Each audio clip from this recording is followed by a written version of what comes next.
Chengdu in the Sichuan province is famous for several reasons, including spicy food, a rich history, and of course, giant pandas. Oh my goodness. How far are you willing to travel to see one of these? Look at his face. Oh. For Governor Bill Walker, Never seen pandas before. the answer is about 5,000 miles. I've seen polar bears and grizzlies and black bears, but I've never seen panda bears. So I'm broadening my bear horizon today. Considered a national treasure, roughly 80% of the world's giant pandas live here in the Sichuan province, a species on the verge of extinction, which is why facilities like this in Chengdu exist. Panda Base is a reserve center for giant panda, so we do a lot of job, including reproduction, breeding, and protection.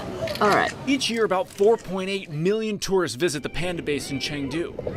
And on this day, It's really cute. He is, I don't think. there were about 50 Alaskans, including Julie Soppe with Visit Anchorage. This is a red panda, and to me they look more like raccoons, but all adorable. While she encourages Alaskans to explore China, she's here to increase Chinese tourism into Anchorage. Interest, which has been gaining support in recent years. I have seen is more and more people travel from Seattle to Alaska, and especially the Fairbanks and Anchorage. So I think in the future, there will be more and more people travel to there. But in order for a non-stop flight between China and Alaska to become a reality, Chinese aviation representatives say market demand, government support, and whether or not it's a seasonal destination are all considerations. So for now, Really pretty So colors. beautiful, yeah. Soppe continues to lobby for non-stop flight service. Anytime you can reduce a barrier to travel, it makes a great big difference in our ability to market to new markets. And so for China to get direct air service, cutting anywhere from 6 to 12 hours off of somebody's flight time would be an amazing accomplishment. An accomplishment which could bring more Alaskans to Beijing. Ideally, one flight and one chairlift. No skis. Connecting Alaskans to one of the 7 wonders of the world. Built about 2,000 years ago, stretching more than 13,000 miles across northern China, the Great Wall is perhaps the most recognizable symbol of China's long and vivid history, one which attracts visitors from all over the world and could soon be about a 7.5-hour nonstop flight away from Alaska. It's just unimaginable how this happened. Look at that. 13,000 miles. That's Larry Cash. He's the CEO of Rim Architects based in Anchorage. And just look at it.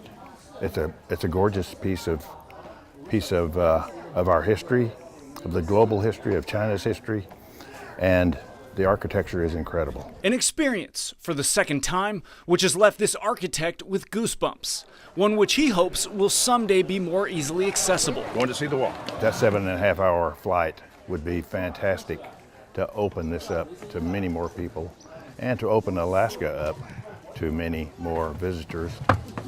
For now, the size, magnitude, and first-hand understanding of exactly how this wonder of the world could possibly have been built remains a mystery to many. It gets up to like 20 meters high at some point, which I have no idea how they made that. It makes me kind of believe aliens are real. As for Larry the architect, real question, could you build this wall? I could not build this wall, but I'm glad somebody did. Go! Bye-bye. Well, the lift is the easiest way to get up the mountain, the fastest and most fun way to get down the mountain, the sports slide.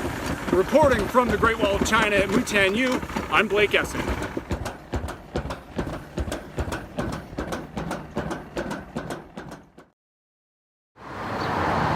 Between the months of August and October, the typical forecast in Beijing and across most of China is hot and humid.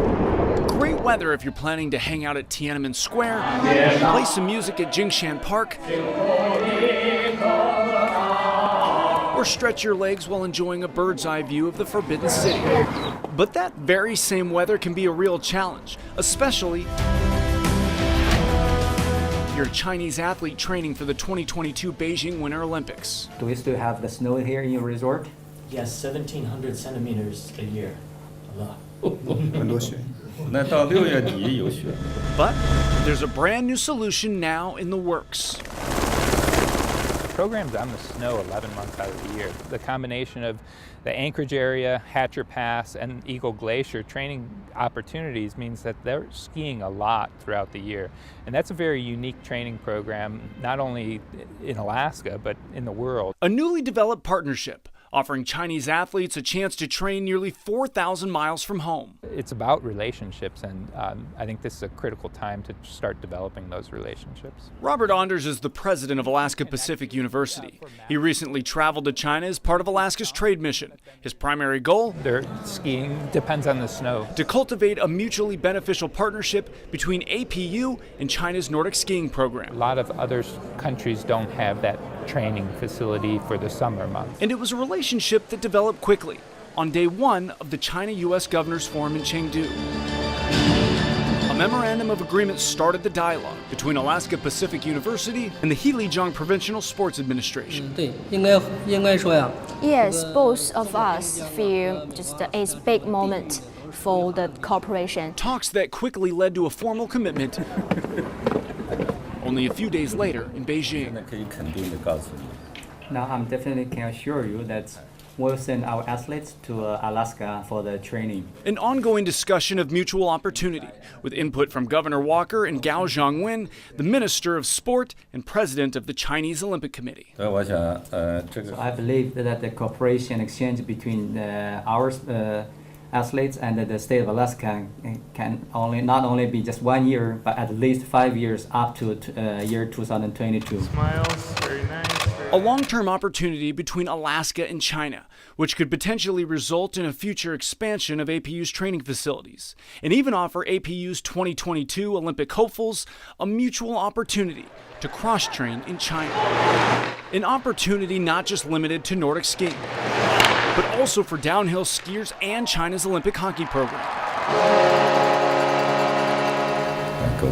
I'm very interested in sending our team, which is not of a high level, to the state of Alaska to find a good training partner and find a good training situation to help them improve their skills. A collaboration of nations, proving yet again the unifying power of sport to bridge cultural gaps and to potentially create many more Olympic medal careers, like 2018 gold medalist Keegan Randall. Well, it was really fun for me to look back and think of my first year up here. Jump-started on Alaska's slopes and glaciers.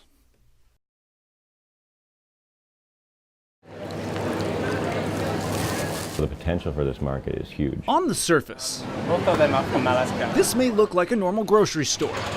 But for China, what you see is a brand new concept, a new retail experience by Alibaba, the Amazon of China, called Hema. Hema has a lot of promise for expanding the market. One which blends online and offline. Look at the black cod, pea cod. Catering to the new Chinese consumer. Product is very important to the Chinese consumer, that they understand where it came from, how fresh it is, and how to prepare it and how to enjoy it. So how exactly does it work, and how can Alaska's seafood industry benefit? So this here is our Hema app. This is a way for the consumer to come into a store and shop, or even shop from anywhere they might be in the country. So if you're here in the store, for example, you would just touch here the reader. We'll pick it up, and it will instantly present to you that this is Alaskan cod. You can scroll through and find out, where it came from, how you might want to prepare it. And if you don't want to come into the store, you can order online. And if you live within a few miles of the store, that food will be delivered to you within 30 minutes. There's a full range of possibilities for the Chinese consumer, but the important thing is that we get it from Alaska to them fresh, whether they want it in our store or on their table. While Alaska's seafood has been sold in China for decades, the big change came as a result of a recent twist in market demands. To switch from kind of byproducts and H&G, wild Alaska pollock, pink salmon, all these products, that we're here for reprocessing to a consumer market has been, I think, the real prize, and it could triple in size pretty easily. And while platforms like this, the potential is enormous, could be Alaska's gateway into China. Jeff Wellborn with Trident Seafood says there are some concerns when it comes to protecting what he calls the Alaska brand. The Alaska brand has resonance over here, but like many things that come over here, if you don't protect and police it and kind of close ranks around what that means, you can lose the value of it. So whatever brand equity we are able to create as an industry or as a state is going to get to the point where you'll get a lot of imitators. And that's the current challenge with China, figuring out a way to tap into its nearly 1.4 billion consumers, at the same time gaining momentum so Alaska's seafood is more than just a flash in the hot pot.